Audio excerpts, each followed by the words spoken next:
नमस्कार दोस्तों, पाथफाइंडर में आप सभी का स्वागत है। मेरा नाम है डॉक्टर महिपाल सिंह राठौड़ और आज इस लेक्चर में मैं आपके साथ डिस्कस करूंगा चाइना ताइवान टेंशंस का ग्लोबल इकोनॉमी पर क्या असर होने वाला है and to be very specific Taiwan की इकोनॉमी पर क्या असर होगा। इससे पहले मैं आपको यह भी बताऊंगा कि क्यों चाइना ताइवान का युद्ध यूएस के लिए काफी फायदेमंद हो सकता है। इन सभी पॉइंट्स को हम डिस्कस करें उससे पहले पाथफाइंडर चैनल को सब्सक्राइब करना ना भूलें और मेरे टेलीग्राम चैनल पर आप मेरे सभी लेक्चर्स के पीडीएफ को डाउनलोड कर सकते हैं। चाइना और ताइवान के बीच में अगर एक युद्ध शुरू हो जाता है जिसके काफी आसार लग भी रहे हैं, तो कैसा युद्ध होगा? क्या ये एक बहुत ही छोटी सी लड़ाई होगी चंद दिनों की? क्योंकि चाइना एक सुपर पावर है और बिल्कुल उसके पास दुनिया में सबसे बड़ी आर्मी है, बहुत सारी टेक्नोलॉजी है, latest weapons, latest ships, aircraft, सब कुछ है। इनफैक्ट केवल आप नंबर भी देख लें तो चाइना के पास 20 लाख से भी ज्यादा सैनिक हैं और ताइवान के पास केवल 1,70,000 के आसपास। लेकिन इसके बावजूद ताइवान को जीतना इतना आसान नहीं होगा, कारण ताइवान की ज्योग्राफी। अगर आप इस मैप में देखें तो यहां पर आप देख सकते हैं कि ये ताइवान का ज्यादातर शहर क्षेत्र पहाड़ी है और घना जंगल है। ताइवान का ज्यादातर एरिया बहुत डेंसली पॉपुलेटेड नहीं है, केवल ये जो तटीय इलाके हैं यहां पर ज्यादातर आबादी बसती है और बाकी जितना डार्क ग्रीन आपको नजर आ रहा है ये पूरा माउंटेनियस टेरिटरी है। और ताइवान इस युद्ध के लिए 70 साल से तैयार है। उसे पता है कि कभी ना कभी उसे ये दिन देखना होगा, तो उन्होंने इन पहाड़ों में छुपने के अच्छी जगह बना रखी है, अपनी आबादी को शिफ्ट करने के प्लान्स हैं। इस तरह के कई कॉन्टिजेंसी प्लान्स ताइवान ने ऑलरेडी बना रखे हैं। तो ताइवान की जो सरकार है वो सबसे पहले ताइपे से शिफ्ट होकर यहाँ कहीं इंटरनल जंगलों में जाकर शिफ्ट हो जाएगी, वहीं से ये लड़ाई का संचालन किया जाएगा। तो इस तरह की प्लानिंग ताइवान हमेशा से कर रहा है। तो ये एक बहुत ही डेंजरस और लंबी मिलिट्री कॉन्फ्लिक्ट होगी चाइना के लिए। और जब कोई भी लड़ाई लंबी चलती है तो उसमें सैनिक भी ज्यादा मारे जाते हैं। तो ये एक बहुत बड़ा कारण है कि चाइना हमला करने से बच रहा है पिछले 70 सालों से, और वो अभी भी यही चाहेगा कि उसे अपनी ट्रूप्स, अपनी आर्मी को ताइवान पे लैंड कराना ना पड़े। इसीलिए आप नोटिस करेंगे कि चाइना हमेशा ताइवान को डराने के लिए अपने हवाई जहाजों का इस्तेमाल करता है। उन्होंने कभी भी एक्चुअली में अपने सैनिक ताइवान के आसपास नहीं भेजे। जहाज, नेवी के जहाज और एयरक्राफ्ट के माध्यम से ही ताइवान को डराने धमकाने की कोशिश लगी रहती है। लेकिन ताइवान के फेवर में सबसे बड़ा फैक्टर होगा यूएसए। तो ऐसी हमें उम्मीद है कि यूएसए ताइवान की मदद करने आएगा। ऑफिशियली मदद करने का कोई जिम्मा यूएस का नहीं है, क्योंकि 1979 में इन दोनों के बीच में जो संधि हुआ करती थी वो खत्म हो गई। जब 79 में चाइना को रिकॉग्नाइज किया था यूएस ने, तब ताइवान के साथ उन्होंने अपने मिलिट्री संबंध खत्म कर दिए थे। लेकिन फिर भी ये माना जाता है कि यूएस कभी ना कभी हेल्प करने जरूर आएगा। अब यूएस हेल्प कैसे करेगा? तो देखिए, अमेरिका के इस क्षेत्र में कई सारे मिलिट्री बेसेस हैं, जैसे कि जापान का ओकिनावा आइलैंड, उसके अलावा साउथ कोरिया में यहाँ पर उनके बेस हैं, and then they have some other bases in territories like Guam. तो यहाँ पैसिफिक आइलैंड गुआम भी है, और डिएगो गार्सिया जो कि इंडियन ओशन में स्थित है। तो ये यूएस के बड़े बड़े मिलिट्री बेस हैं जो एशिया पैसिफिक या फिर इंडो पैसिफिक क्षेत्र में आप देख सकते हैं। अब सबसे नजदीक में देखिए ओकिनावा और फिलीपींस के कुछ आइलैंड्स हैं। फिलीपींस भी ट्रेडिशनली एक यूएस एलाई रहा है, ताइवान के साथ भी फिलीपींस के बहुत अच्छे संबंध हैं। तो ये देश आ सकते हैं, लेकिन याद रखिए दे आर नॉट बाउंड। ये बाध्य नहीं है कि ताइवान की मदद करने आए, क्योंकि कोई ऑफिशियल संधि एग्जिस्ट नहीं करती है। लेकिन यूएस इस तरह के युद्ध में खुलकर सामने आने से बचेगा, अपनी आर्मी डिप्लॉय करने से बचेगा, बिल्कुल वैसे ही जैसे उसने यूक्रेन को पैसों से मदद करी है, हथियारों से मदद करी है। लेकिन यूएस अपने सैनिक नहीं भेज रहा है यूक्रेन की मदद करने के लिए। लेकिन यूएस चाहेगा कि चाइना इस लड़ाई को शुरू करे, कारण चाइना ने ताइवान पर हमला किया तो यूएस को बहुत अच्छा बहाना मिल जाएगा कि ताइवान के साथ एक नई संधि साइन कर ले। जैसी उनकी डिफेंस ट्रीटी हुआ करती थी 79 तक, कुछ उसी प्रकार की एक नई संधि साइन करी जा सकती है ताइवान के क्लेम्स को लेकर। ऐसी संधि होने के बाद यूएस ताइवान में अपना एक मिलिट्री बेस भी स्थापित कर सकता है, परमानेंट तरह का। और इससे फायदा ये होगा कि लॉन्ग टर्म में चाइना को घेरने में मदद मिलेगी। यानी कि आने वाले 10-20 सालों में जो चाइना यूएस राइवलरी बढ़ती जा रही है उसमें अमेरिका का एक अपर हैंड हो जाएगा। जहां तक बात है रिपब्लिक ऑफ चाइना या ताइवान को रिकॉग्नाइज करने की, तो दुनिया के बहुत ही चुनिंदा देश हैं जो इसे एक इंडिपेंडेंट कंट्री मानते हैं। आप इस मैप में देखेंगे, पूरी दुनिया के मैप में केवल कुछ छोटे मोटे साउथ अमेरिकन कंट्रीज हैं या लैटिन अमेरिकन कंट्रीज हैं, ये ताइवान को ऑफिशियली रिकॉग्नाइज करते हैं। और ये जो पैसिफिक आइलैंड नेशंस हैं ये कई सारे ताइवान को रिकॉग्नाइज करते थे, लेकिन अब चाइना इन्हें पैसों के लालच से, लोन के लालच से अपनी तरफ कर रहा है। और कई पैसिफिक आइलैंड नेशंस ने हाल ही में ताइवान को ऑफिशियली रिकॉग्नाइज करना बंद कर दिया है। So Taiwan is fighting a losing battle. वो इस लड़ाई में हार रहा है लगातार।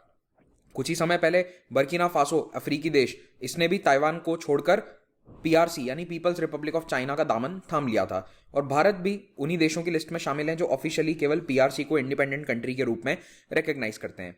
अब ताइवान को अगर कुछ देश रिकॉग्नाइज करना स्टार्ट कर दें तो ये लॉन्ग टर्म में भारत के लिए थोड़ा नुकसानदायक होगा, एशिया के कई देशों के लिए नुकसानदायक होगा। कारण देखिए, आज का जो पीआरसी है, पीपल्स रिपब्लिक ऑफ चाइना, जो कम्युनिस्ट चाइना है, वो लाइट ब्लू कलर वाली टेरिटरीज हैं। ओके, लेकिन जो रिपब्लिक ऑफ चाइना वाले लोग हैं जो कहते हैं कि हमारा केवल ताइवान नहीं है, हमारा तो ये पूरा चाइना है, उनका क्लेम पीआरसी से बड़ा है। अगर ताइवान की सरकार हाइपोथेटिकली मेनलैंड चाइना पर कब्जा जमा ले तो वो तो कहेगी कि मंगोलिया भी हमारा है, यहाँ भारतीय लद्दाख की टेरिटरी, अक्साई चीन की टेरिटरी भी हमारी है, कई सारे एरियाज जो सेंट्रल एशियन कंट्रीज के पास हैं, अफगानिस्तान के कंट्रोल में हैं, वो भी हमारे हैं, यहाँ पर अरुणाचल भी हमारा, बर्मा का भी बहुत बड़ा हिस्सा हमारा। तो कई देशों के साथ इन्हें दिक्कत होगी। आप यहाँ पे नंबर ऑफ कंट्रीज देखिए, Mongolia, Burma, Bhutan, India, Japan, Afghanistan, Pakistan, Russia, Tajikistan, इन सबकी टेरिटरीज को आरओसी क्लेम करता है। यानी कि जो रिपब्लिक ऑफ चाइना के लोग ऐतिहासिक चाइना मानते हैं उसमें ज्यादा टेरिटरी है कंपेयर टू पीआरसी। पीआरसी के क्लेम्स उल्टे छोटे हैं, थोड़े से कम है compare to Republic of China. और जहां तक ताइवान के समुद्री क्लेम्स की बात है तो साउथ चाइना सी में जो पीआरसी का क्लेम है 9 डैश लाइन, इसका जिक्र आपने कई बार सुना होगा, तो इस 9 डैश लाइन से भी बड़ा एरिया ताइवान क्लेम करता है। जी हां, ताइवान की लाइन 11 डैश लाइन है, उन्होंने 2 एक्स्ट्रा डैश लगा रखे हैं, वो ज्यादा एरिया क्लेम करते हैं इवन कंपेयर टू पीआरसी। तो ज्यादा लैंड और ज्यादा समुद्र दोनों को क्लेम करता है ताइवान। और इसके कारण कई बार ताइवान और फिलीपींस, जो ट्रेडिशनली वैसे सपोर्ट करते हैं एक दूसरे को, लेकिन इस मुद्दे को लेकर इन दोनों के बीच में थोड़ी बहुत खटपट चलती रहती है, क्योंकि ताइवान भी अपनी मिलिट्री की, नेवी की ड्रिल्स करता है साउथ चाइना सी में। लेकिन इस एग्रेसिव नेचर के बावजूद यूएस ताइवान का बहुत बड़ा सपोर्टर है और रहेगा। और कहीं ना कहीं यूएस चाहता है कि चाइना ताइवान पर एक हमला करे, चाहे छोटा सा हमला करे। फायदा क्या होगा? जैसे ही चाइना हमला करेगा उस पर सैंक्शंस लगाए जा सकते हैं। तो जैसे यूक्रेन के हमले के बाद रशिया के कई राष्ट्रपति, मंत्रियों पर, इंडस्ट्रियलिस्ट पर सैंक्शंस लगाए गए थे, वैसे ही सैंक्शंस ये चाइना पर भी लगाना चाहते हैं और इन्हें बहाना चाहिए। तो यूएस तो पीछे बैठा बैठा यही प्रे कर रहा है कि काश चाइना हमला कर दे। It wants to sanction China, China को उसी तरह से रोकना चाहते हैं ये जैसे इन्होंने रशिया को इकोनॉमिक सैंक्शंस लगाकर रोकने की कोशिश करी है। और रशिया पूरी तरह से रुक नहीं रहा है क्योंकि उसे चाइना का साथ है। तो दोनों बड़े बड़े इन पावर हाउसेस पर अगर सैंक्शंस लग जाते हैं तो यूएस का दबदबा शायद बना रह सकता है। और लड़ाई चाहे यूक्रेन में चल रही है, लेकिन यूएस के स्ट्रैटेजिक एक्सपर्ट्स और उनके खुद के विदेश मंत्री ये बात ओपनली बोल चुके हैं कि लॉन्ग टर्म में हमारे लिए चाइना सबसे बड़ा खतरा है, रशिया नहीं। अब बात करते हैं कि ताइवान में अगर एक युद्ध होता है तो वो ग्लोबल इकोनॉमी को कितना इंपैक्ट कर सकता है। याद रखिए, ताइवान ज्योग्राफिकली बहुत ही छोटा क्षेत्र है, उसका एरिया भारत के केरला राज्य से भी कम है, आबादी भी भारत के केरला राज्य से कम है। Taiwan has a population of approximately 2.3 crore and area of 36,000 square kilometre. इतने छोटे क्षेत्र का ग्लोबल इकोनॉमी पर कितना बड़ा इंपैक्ट होगा? तो इंपैक्ट डेफिनेटली होने वाला है। क्यों? आइए मैं आपको बताता हूं, लेकिन उससे पहले हम ये देखते हैं कि रशिया और यूक्रेन में युद्ध का क्या इंपैक्ट हुआ। तो अभी तक आप लोगों को ये बात पता होगी कि इस युद्ध के कारण देश में, पूरी दुनिया में इन्फ्लेशन काफी बढ़ गया है। रशिया और Ukraine wheat, sunflower oil, fertiliser, petroleum, इनके मेजर एक्सपोर्टर्स हैं दोनों ही देश, और दोनों इतना ज्यादा एक्सपोर्ट नहीं कर पा रहे। उससे इंपैक्ट ये हुआ है कि दुनिया में फूड और एनर्जी इन्फ्लेशन बढ़ गया है, क्योंकि एनर्जी और फूड ये दोनों के रशिया यूक्रेन काफी मेजर एक्सपोर्टर्स हैं या थे। अब इसका फायदा कुछ दूसरे देश उठा रहे हैं जो इस कमी को पूरा करने के लिए अपने देश के प्रोडक्ट्स को ज्यादा एक्सपोर्ट कर रहे हैं। तो रशिया यूक्रेन युद्ध का सबसे बड़ा फायदा उठा रहा है यूएस अपनी एलएनजी और एग्रीकल्चरल एक्सपोर्ट्स को बढ़ाकर। इनफैक्ट 2022 में अमेरिका दुनिया का सबसे बड़ा नेचुरल गैस एक्सपोर्टर होगा। तो जब आप नेचुरल गैस या ऑयल के बारे में सोचते हैं तो ट्रेडिशनली अमेरिका का नाम या कभी भी जिक्र नहीं आता है आप लोगों के दिमाग में, क्योंकि हम सोचते हैं कि मिडिल ईस्ट, रशिया, वेनेजुएला ये बड़े बड़े गैस और ऑयल प्रोड्यूसर्स हैं, लेकिन यूएस भी उस लिस्ट में आता है और गैस में तो वो नंबर 1 रहेगा इस साल in the terms of export. तो सबसे ज्यादा फायदा यूएस उठा रहा है। इसी तरह से ताइवान की भी एक ऐसी इंडस्ट्री है जो अगर डाउन गई तो यूएस को बहुत बेनिफिट होगा। तो देखिए, ताइवान सबसे बड़ा प्लेयर है सेमीकंडक्टर इंडस्ट्री का। यहाँ का आईटी क्षेत्र बहुत डेवलप्ड है and Taiwan is the world leader in semiconductor manufacturing. दुनिया भर की 65% कंप्यूटर चिप्स ताइवान में बनती हैं। Yes, you read that right, 65% of the computer chips जो दुनिया में बनती हैं वो केवल इस छोटे से देश से बनती हैं, और उसमें भी सबसे बड़ी कंपनी है टीएसएमसी। तो ये कई दूसरी ग्लोबल जायंट्स को सप्लाई करती है जैसे कि Intel etcetera. And there is a high chance कि इस वक्त आप जिस मोबाइल या कंप्यूटर पर ये वीडियो देख रहे हैं उसमें ताइवान में ही बनी हुई एक चिप मौजूद है। तो ये बहुत ही बड़ा क्षेत्र है ताइवान के लिए।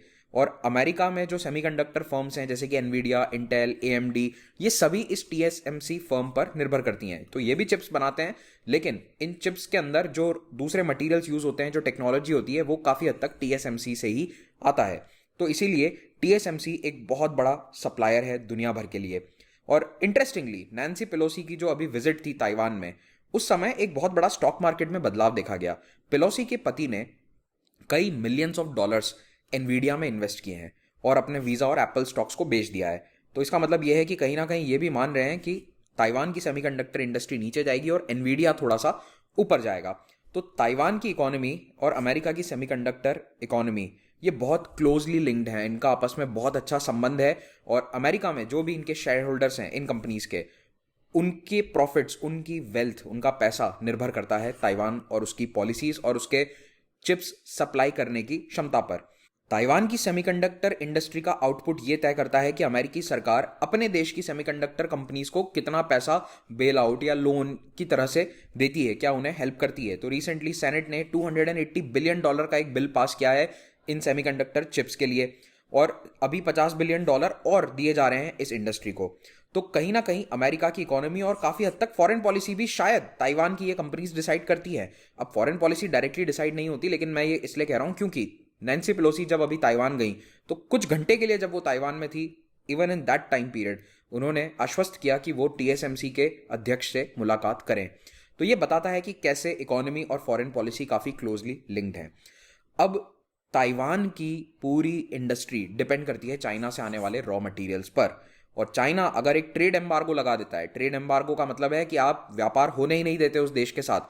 जैसे अमेरिका ने क्यूबा को लंबे समय तक एम्बार्गो करके रखा था, कोई भी दूसरा देश क्यूबा को कोई सामान नहीं बेच सकता, कोई जहाज यहां पर नहीं पहुंच सकता apart from essentials like food and petroleum etcetera. तो कुछ ऐसा ही एम्बार्गो चाइना ताइवान पर लगा सकता है। अभी लगाया नहीं गया है, लेकिन चर्चा चल रही है कि इस तरह का एम्बार्गो आएगा। अगर ये एम्बार्गो आता है, चाइना रॉ मटेरियल्स की सप्लाई रोक देता है, तो ताइवान के कारण दुनिया भर में ग्लोबल चिप शॉर्टेज आ सकती है। ऑलरेडी पिछले 2 साल से ग्लोबल चिप शॉर्टेज चल रही है, लेकिन जो भविष्य में आने वाली या इस युद्ध के कारण आने वाली चिप शॉर्टेज होगी, इट विल बी अनप्रेसिडेंटेड, और इसका इम्पैक्ट दुनिया के सभी इंडस्ट्रीज और मॉडर्न डे इकोनॉमीज पर आएगा। कारण कि बहुत सारी वस्तुओं में ये चिप्स लगती है, right from your cars to computers to smart appliances, हर तरह की इंडस्ट्री में ये सेमीकंडक्टर्स यूज होते हैं। तो जैसे यूक्रेन के युद्ध ने खाद्यान्न की शॉर्टेज कर दी, खाद्यान्न संकट ले आया दुनिया में, गैस क्राइसिस लेकर आ गया ईयू में, इसके कारण ग्लोबल इन्फ्लेशन बढ़ रहा है, वैसे ही सेमीकंडक्टर की शॉर्टेज यूएस और पूरी ग्लोबल इकोनॉमी को इम्पैक्ट करेगी। पिछले 2-3 महीनों से भारत में कार कंपनीज कार्स को सप्लाई कर पा रही हैं। अगर आप जुलाई के सेल्स देखेंगे तो बहुत ही हाई थे। उसका कारण यह है कि चिप शॉर्टेज थोड़ी सी ठीक हो गई है, लेकिन यूके जैसे देशों में अभी भी ये ग्लोबल चिप शॉर्टेज का इम्पैक्ट चल रहा है। यूके में कार प्रोडक्शन अभी भी तेजी से वापस नहीं बढ़ पाया है। तो ये बताता है कि किस तरह से एक देश पूरी ग्लोबल इकोनॉमी को इम्पैक्ट करेगा, और भारत भी इससे अछूता नहीं रहने वाला है, क्योंकि हमारा सेमीकंडक्टर कंजम्पशन बढ़ता जा रहा है।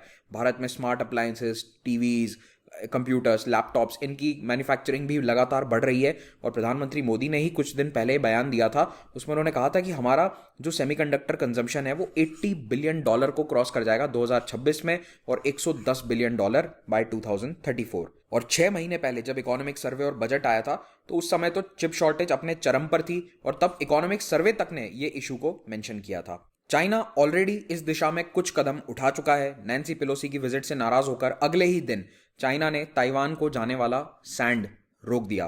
तो ताइवान इतना बड़ा देश नहीं है कि वहाँ बहुत सारी मिट्टी हो, नेचुरल सैंड हो, तो ये नेचुरल सैंड चाइना की नदियों से या फिर सैंडी एरिया से निकालकर ताइवान एक्सपोर्ट किया जाता है, और इसी सैंड से बनती हैं सेमीकंडक्टर चिप्स। तो ये जो कंप्यूटर चिप्स हैं ये लिटरली सैंड की बनी होती हैं। सेमीकंडक्टर जो है इसमें सिलिका वगैरह का इस्तेमाल होता है, क्वार्ट्स का इस्तेमाल होता है। तो ये क्वार्ट्स बहुत ही क्रूशल होता है, इसी से सेमीकंडक्टर चिप्स बनती हैं।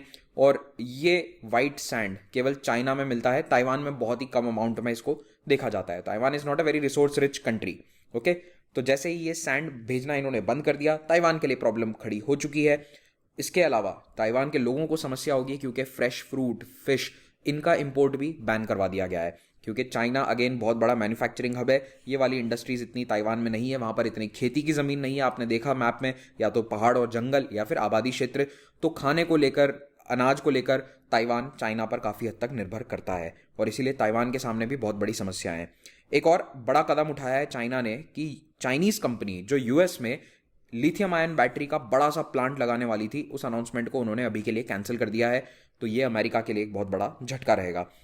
फूड सप्लाईज ये ताइवान के लोगों को बहुत परेशान करेगी। This will be the biggest impact that the local Taiwanese population will have to face, और ये फिलीपींस को भी मदद करने से रोकेंगे। फाइनली, जब भी युद्ध होता है तो दुनिया में कुछ इकोनॉमी और कुछ इंडस्ट्रीज ही हैं जो बहुत ज़्यादा फायदे में रहती हैं। उसमें सबसे बड़ी इंडस्ट्री है अमेरिका की हथियार बनाने वाली वेपन्स मैन्युफैक्चरिंग इंडस्ट्री। अब अमेरिकन इकोनॉमी में ये एक बहुत बड़ा सेक्टर है, और इस सेक्टर में अगर तेज़ी आती है तो ओवरऑल जो यूएस इकोनॉमी है, जो मंदी की मार झेल रही है, उसमें फ़ायदा होगा। यूएस में अभी मंदी क्यों आई है, क्या उसके रीज़न है, क्या डेफिनेशन बदली गई है, आप मेरे इस वीडियो में देख सकते हैं, जान सकते हैं। तो डिफेंस के जो स्टॉक्स हैं वो लगातार बढ़ते जा रहे हैं। रशिया के वॉर के बाद से $69 बिलियन का फ़ायदा हो चुका है डिफेंस स्टॉक्स को, और भविष्य में जो नेटो बढ़ेगा, नेटो आगे बढ़ेगा, तो ये डिफेंस की कंपनीज को और ज़्यादा फ़ायदा होने वाला है। यूएस ऑलरेडी दुनिया के 7 अलग अलग युद्ध में शामिल है। Russia Ukraine, Serbia Kosovo, China और ताइवान का युद्ध, इजराइल वाली जो पूरी कॉन्फ्लिक्ट है, Saudi Arabia, Yemen, Azerbaijan, Armenia और तुर्किश इन्वेजन ऑफ सीरिया। यहाँ पर यूएस आर्मी किसी ना किसी रूप में इन्वॉल्व है। डायरेक्टली शायद सैनिक नहीं है, लेकिन हाँ, इनडायरेक्ट सपोर्ट या बैकग्राउंड सपोर्ट, टेक्निकल सपोर्ट, इस तरह से यूएस इन सभी युद्ध में शामिल हो रखा है। और ये एक नया ओपन थिएटर खुल जाएगा, तो और ज़्यादा डिफेंस मैन्युफैक्चरिंग कंपनीज को फ़ायदा होगा। कुछ ही हफ्ते पहले ताइवान यूएस से एक बहुत बड़ा हेलीकॉप्टर का डील कर रहा था। Anti submarine helicopters, latest helicopters खरीदे जा रहे थे, लेकिन यूएस उसकी प्राइस कम नहीं कर रहा था। Taiwan was trying to get a bargain, भावताव कर रहा था ताइवान। लेकिन अब जब ताइवान की सुरक्षा को खतरा है, तो ताइवान जो पैसे में यूएस मांग रहा है, उसी पैसे में ये हेलीकॉप्टर डील साइन कर देगा। तो अल्टीमेटली फायदा यूएस का है। With that we would end this topic. Lectures के पीडीएफ इस टेलीग्राम चैनल से आप डाउनलोड कर सकते हैं, और यूपीएससी एग्जाम की तैयारी कर रहे हो तो अगले 1-2 मिनट जो मैं बता रहा हूँ वो आपके लिए काफ़ी इंपॉर्टेंट है, उसे ज़रूर सुनिए। यूपीएससी एग्जाम के लिए जिस तरह की लाइव क्लासेस की आवश्यकता होती है वो हम प्रोवाइड करते हैं अनअकैडमी प्लेटफॉर्म पर। यह भारत का सबसे बड़ा एजुकेशनल प्लेटफॉर्म है, और यहाँ देश के बेस्ट एजुकेटर्स लाइव पढ़ाते हैं। यहाँ पर आप अगर ज्वाइन करेंगे as a subscriber, as a member, तो आपको बहुत सारे बेनिफिट्स मिलते हैं अनअकैडमी मेंबरशिप के। केवल क्लासेस नहीं होती, यहाँ पर लाइव टेस्ट, क्विज, बहुत सारी फैसिलिटीज़ होती हैं जिससे आप अपनी तैयारी को ट्रैक कर सकते हैं। जो भी सब्सक्रिप्शन आप लें उस पर 10% डिस्काउंट आपको मिलेगा महिपाल कोड का इस्तेमाल करने पर। तो अनअकैडमी के सब्सक्रिप्शन आप लें तो एक साल का सब्सक्रिप्शन मिनिमम लीजिए, ताकि आप 1 साल में यूपीएससी की आराम से धीरे धीरे तैयारी कर सकें। प्लस और आइकॉनिक सब्सक्रिप्शन हैं। आइकॉनिक में आपको 1-on-1 मेंटोरशिप प्रोवाइड होगी, और जब भी आप 1 ईयर कोर्स लेते हैं तो आपको नोट्स भी साथ में फ्री प्रोवाइड किए जाएंगे। ऑप्शनल की क्लासेस भी अलग से अवेलेबल हैं, और याद रखिए ऑप्शनल और जीएस के कॉम्बो सब्सक्रिप्शंस भी अवेलेबल हैं। सारे कोर्सेज ईएमआई पर आप परचेस कर सकते हैं। कोई भी डाउट है तो आप मेरे काउंसलर से फ़ोन पर बात कीजिए। ये नंबर स्पेसिफिकली मेरे स्टूडेंट्स के लिए है 7825860095। कोई भी डाउट है, आपको तैयारी कैसे करनी है, स्टार्ट कैसे करना है, ये भी डाउट है तो आप इस फ़ोन नंबर पर बात कर सकते हैं। Okay, you have any doubts regarding preparation, आप एक नए स्टूडेंट हैं जिसको कुछ नहीं पता यूपीएससी के बारे में, तो भी आपको सारी जानकारी यहाँ पर यूपीएससी की। हर हफ्ते हम नए बैचेस लॉन्च करते हैं, इन बैचेस को आप ज्वाइन कर लीजिए। और हमारा स्कॉलरशिप टेस्ट भी लगातार चल रहा है। हर रविवार को स्कॉलरशिप टेस्ट होता है। You have to take part in them and you can get scholarships. Thank you very much, have a great day.